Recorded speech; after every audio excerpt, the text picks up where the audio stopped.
There's the clicker. That's it. Throw it away, Jeff. It's Jeff Jones, the pitching coach. It's the ALCS. Forget the clicker. 1-2 the count. 1 on, 2 out.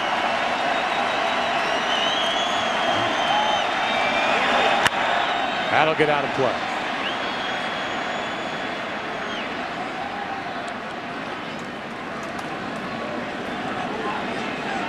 Season high is 38 pitches. I'm just going to keep bringing this up just to tick you off. 3 straight games up to 34 tonight.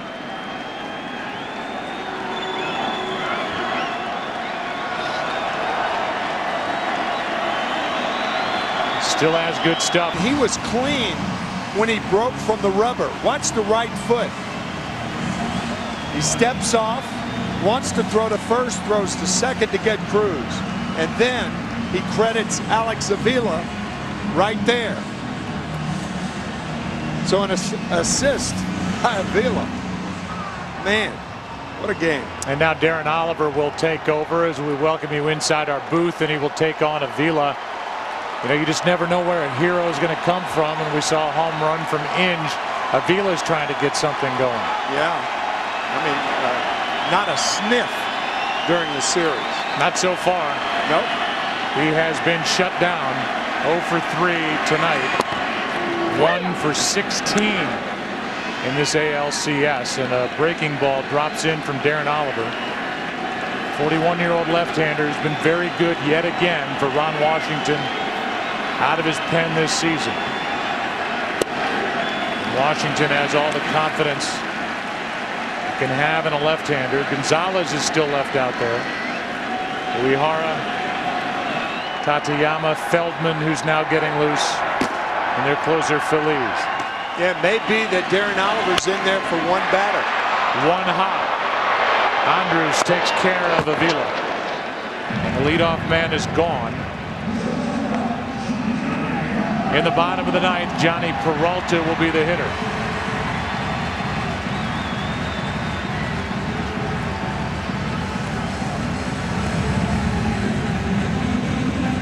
And for now, Oliver will stay in.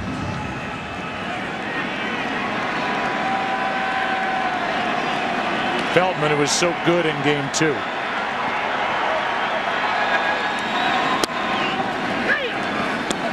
A good breaking ball from Oliver, strike 1. Peralta homered last night. Tonight he's lined out, walked, fly to right. Now Derek Holland, who started game 2, is getting loose alongside Feldman. Ron Washington, of course, doing his homework and realizing that Peralta a much better hitter against right-handed pitching than he is left-handed pitching. 75 points higher against right-handers.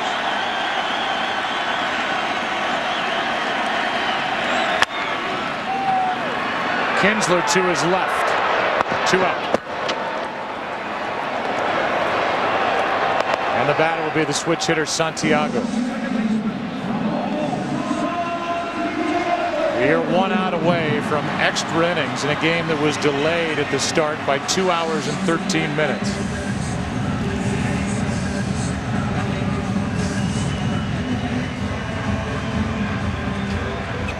Valverde again getting loose.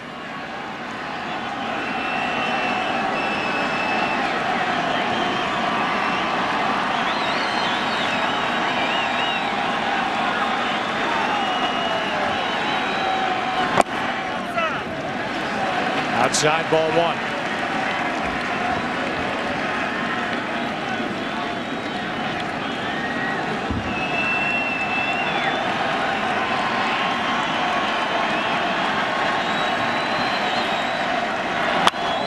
That's foul. Ball and a strike.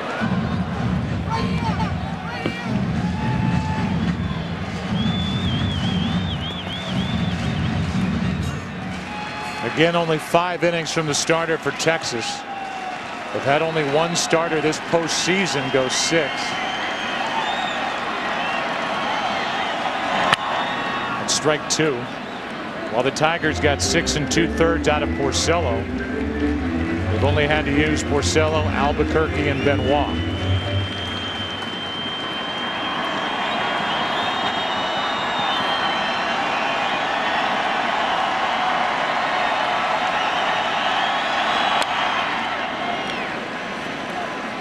Still 1-2.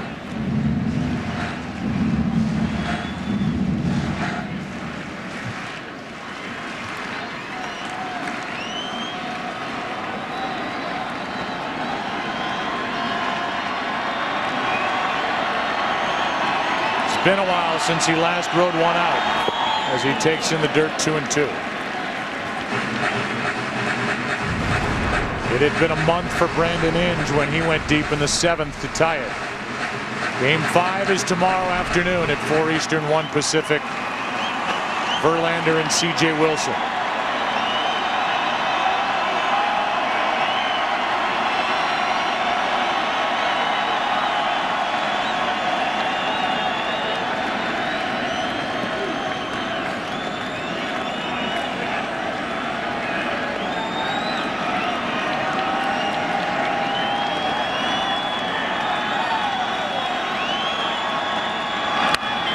Another foul.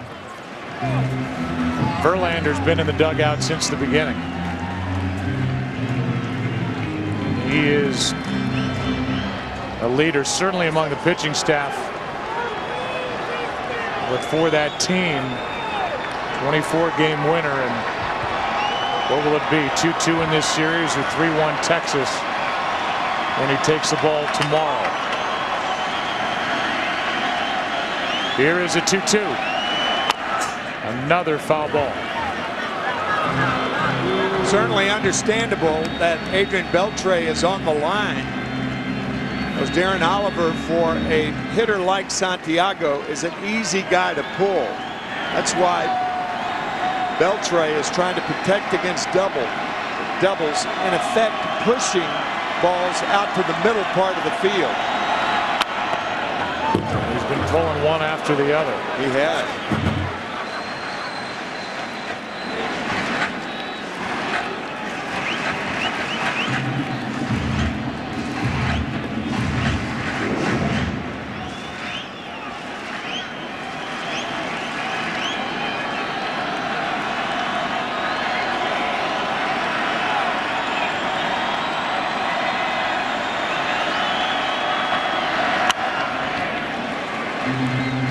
Darren Oliver is really battling Ramon Santiago.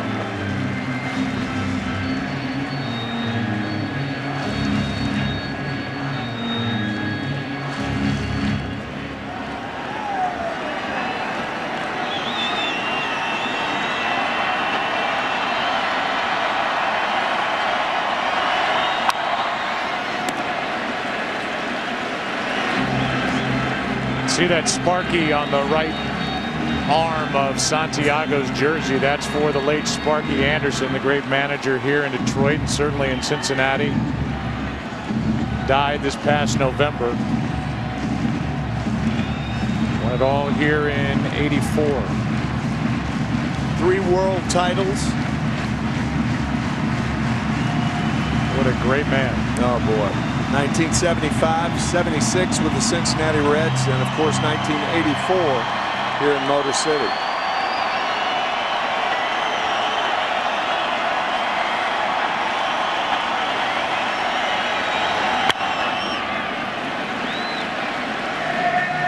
Now can we give Santiago some credit for this battle against Oliver? Absolutely. Give them both credit. This is some battle here. This will be the 12th pitch of the at-bat. As we check in there in the top of the 5th, they're catching up to us in St. Louis.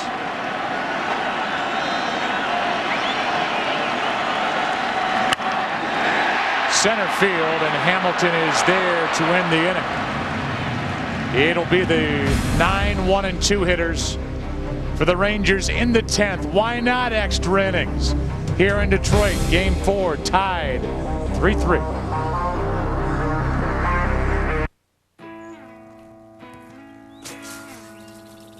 Summary, we're into the 10th now. A game that was 2 hours and 13 minutes delayed at the start because of rain. The RBI hits in the 6th, a 3-run 6th inning for Texas, the only inning where they put up runs. Brandon Inge tied this game in the 7th. Tonight's aerial coverage brought to you by DirecTV. If you call your 2 in Arlington, the home team tied it with a solo home run in the 7th inning. That was Nelson Cruz. He later won it in the 11th with a grand slam, first walk-off grand slam in postseason history. Well, tonight, home team tied it with a home run in the 7th. How's this one going to end? Jose Valverde takes over after 2 very good innings from Benoit.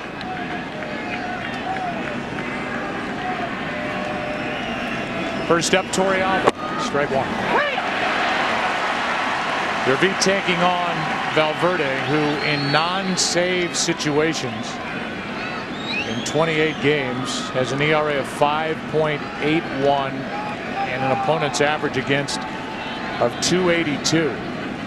The save chances, he has been almost unhittable. Nasty splitter. Strike 2. There's the splitter Joe was talking about. Why don't you dive out of the strike zone? Torrealba now. Kinsler and Andrus will follow. If anybody gets on, Josh Hamilton.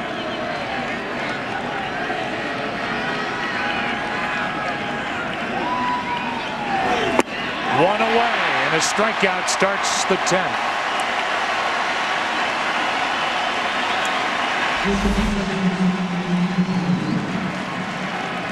As Madeline Kahn was heard to say. Oh, wait. Woof. I can't. I was so excited to hear that sentence was going to end. Little young Frankenstein. One of the great actresses ever. Woof. One out, nobody on. Getting a little slap happy over there after a long day at the ballpark. It's been fun. It's been another good game.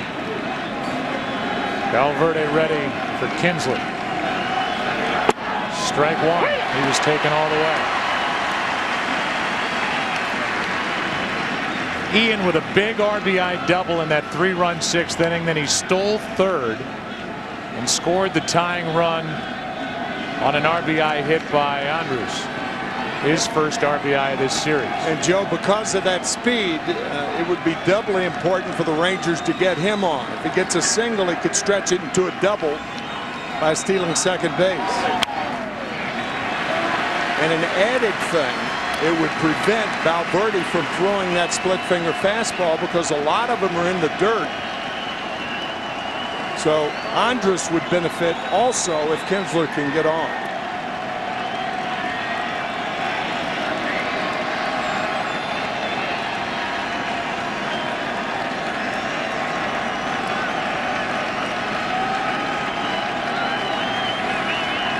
Here's an 0-2. Kinsler flies one into center. Got under that. Austin Jackson. 2 out.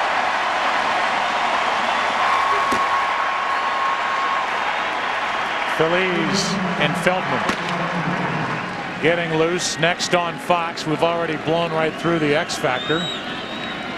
The late local news is it's officially 10 o'clock in the East, and that's all except on the West Coast. 2 hours of the X Factor tomorrow night. Got that clock set a little bit fast. Just a little. 2 minutes.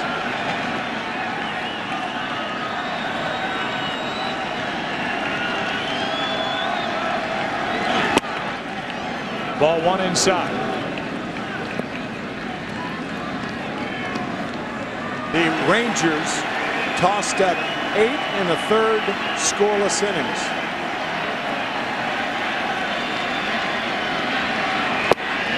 Breaking ball drops in. In the 7th, the guy at the plate did that. Off Agundo to tie it.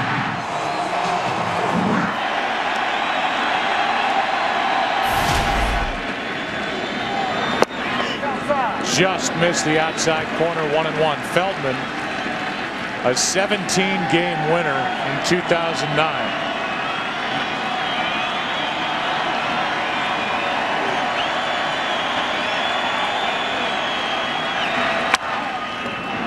swing. Feldman makes the play one out.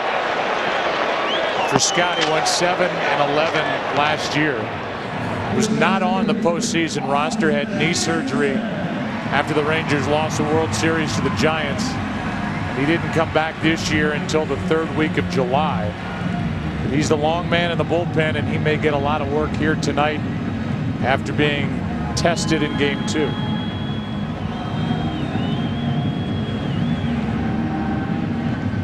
Here is Austin Jackson.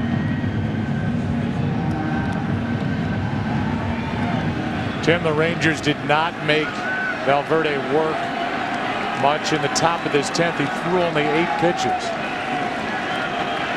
And it looks like if need be, he'll go back out there. Nobody is up for the Tigers in their bullpen. Makes all the sense in the world. Nobody respects Valverde any more than Jim Leland, and how he is always ready to go to the post. If this game gets to the 11th, it'll be Josh Hamilton, Michael Young, and Adrian Beltre. Jackson is hit by the pitch. Oh boy, wrong guy to hit right there, and Feldman knows it. Now you've got speed on the bases.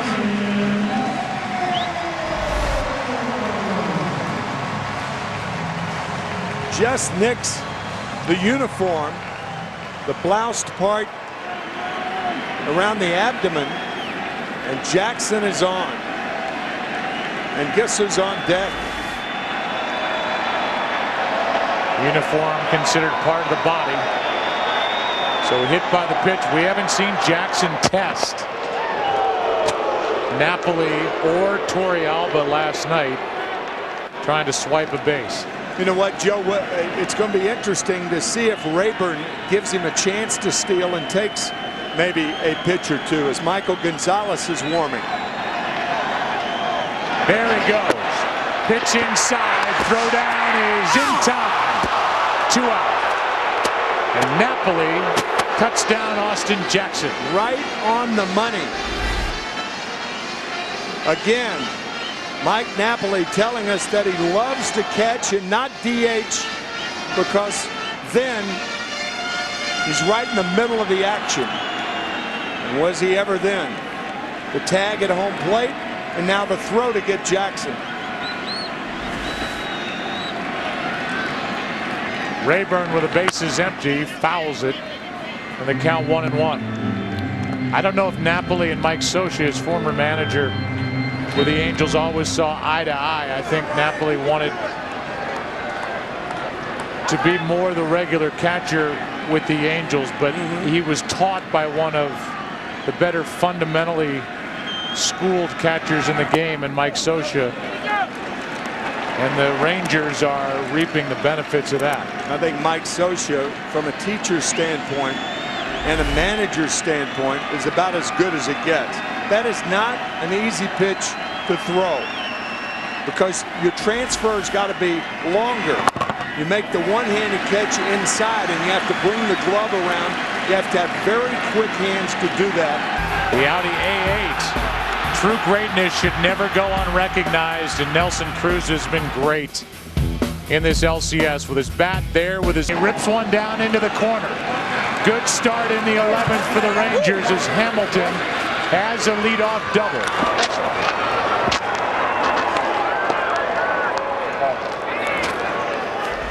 First pitch, high splitter, rifle down the right field line.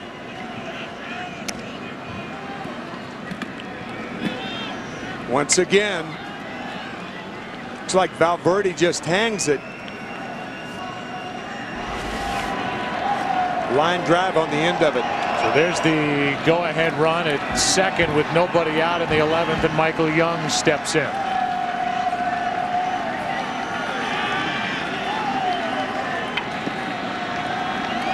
His RBI made it 3-2 in the 6th. Rangers on top. Tigers tied it in the 7th, and now a chance for Texas. Strike one. You could see Michael Young trying to put the ball in play on the right side of the infield to move the runner along. Michael's natural stroke is to right field. Clearly trying to move the runner there.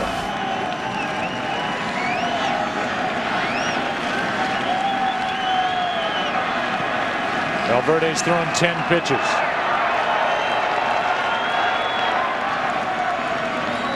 Eight last inning, 2 this inning, and here comes an 0-1. Strike 2.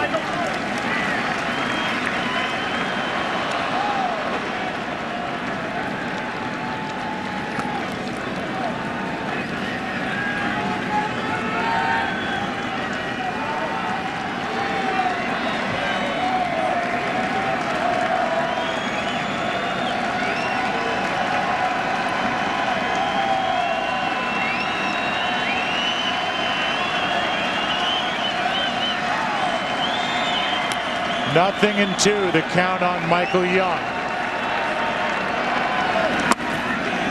That pitch was almost delivered with Valverde staring back at Hamilton at second base. He didn't get his head around till late. And this one on a splitter down and away. Ball 1.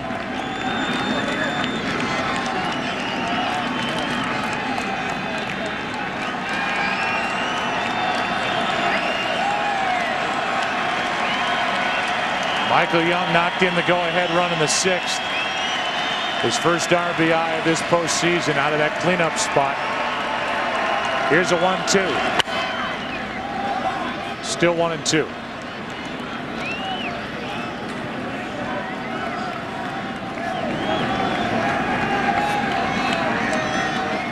Struck out only once against Valverde in 7 at-bats.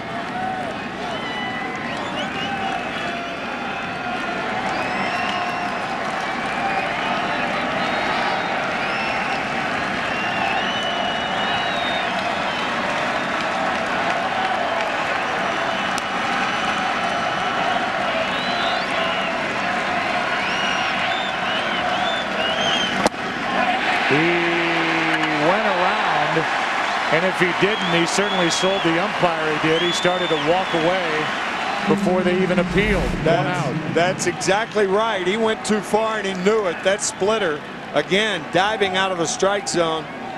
And Michael Young conceded defeat. Strikeout number 2. Temporarily. He started to walk away. No strike 3 call yet. Then they appeal down to the first base umpire, Jeff Nelson, who rung him up. Now the Tigers will walk Beltre and pitch to Napoli.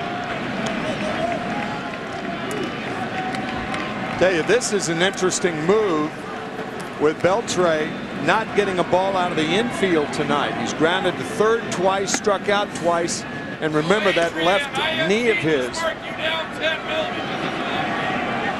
is bothering him. Very painful because of his at-bats last night. And let's say this about the guy on deck, Napoli. He threw out Austin Jackson in the bottom of the 10th inning for the second out, which prevented Miguel Cabrera from even coming to the plate. Who knows what that avoided. That's right. For the Texas Rangers. And he's a guy, Napoli, as there's ball 4 to put 2 on with 1 out.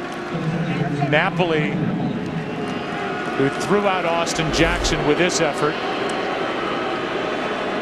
has had a great year at the plate. Best hitter in baseball from July 4th on. The most productive hitter in baseball. That's why I think when you combine Beltre's health with a bad knee, I'm not too sure that's the right move. Normally it would be. I'm not sure about now. Napoli was hitting .221 mid-June, went out on the DL with a strained left oblique. There it is again. And came into today's game hitting .368. The top average across Major League Baseball. Whatever Jeff Jones just said to Valverde, it made him smile. And it's 2 on, 1 out. Napoli this season, coming in, he was traded twice within 5 days. Career high 30 home runs that led all baseball catchers, and hitting .383 after the All-Star break, second in Major League Baseball. But the top average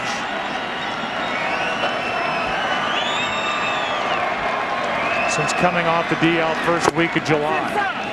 And the pitch is inside, ball one.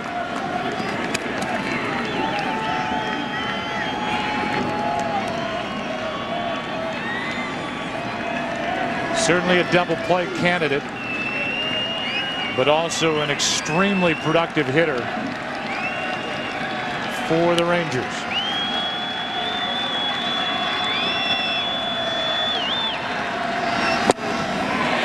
Good fastball, strike one.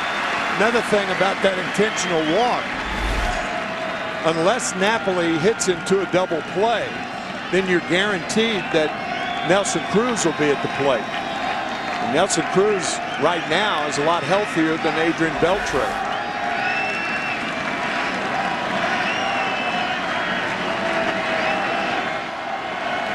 Bill Cope starts to get loose. A 1-1. Napoli in the air to center. That's a base hit. Here comes Hamilton to the plate. He is safe, and the Rangers lead 4-3 in the 11th. Mike Napoli delivers as he did with his arm in the bottom of the 10th. He does with his bat in the top of the 11th.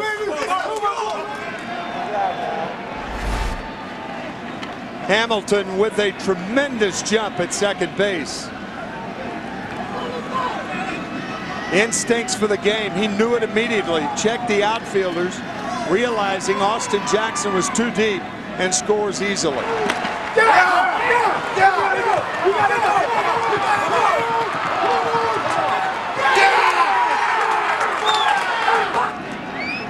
And so the Rangers lead by a run again, as they did back after the top of the 6th. Still 2 on, only 1 out. And Nelson Cruz steps in. And he shoots one into left center. Back at the track, at the wall. Goodbye.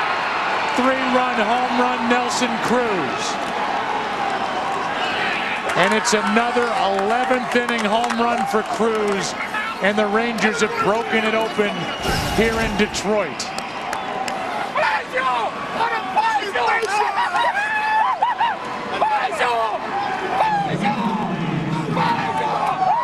His grand slam in game 2 made the final 7-3, and that 3-run shot here in game 4 makes it 7-3 as he gets Valverde.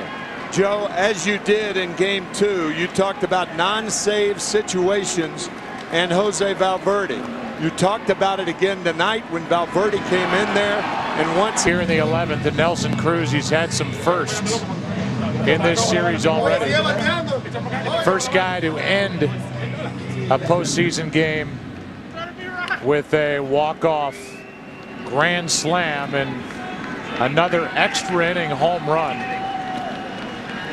First player in postseason history to hit 2 extra inning home runs in the same series.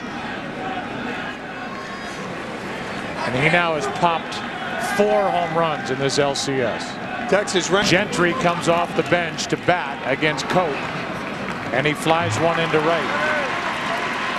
2 out. How about ALCS? Lever out of everybody. Torrealba breaks his bat. It's a 4-run 11th inning for the Texas Rangers, trying to win their 3rd game of the. Detroit pitching was very good tonight, and in the bullpen held down Texas until a 4-run top of the 11th.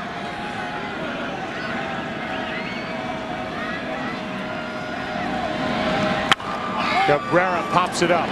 Foul ground. Michael Young gives it a look. And the catch. 1 away. If this holds, the Rangers will be looking to clinch the pennant here tomorrow. But they will have to do it against the game's best pitcher in Verlander, a 24-game winner during the regular season. Justin will try to get this ALCS back to Texas. And there's the matchup. C.J. Wilson, who has had 2, let's say 1 okay outing and 1 not good outing so far this postseason, as the top guy in the Rangers rotation gets the ball for Texas. With 1 out, Victor Martinez grounds to Young. 2 out.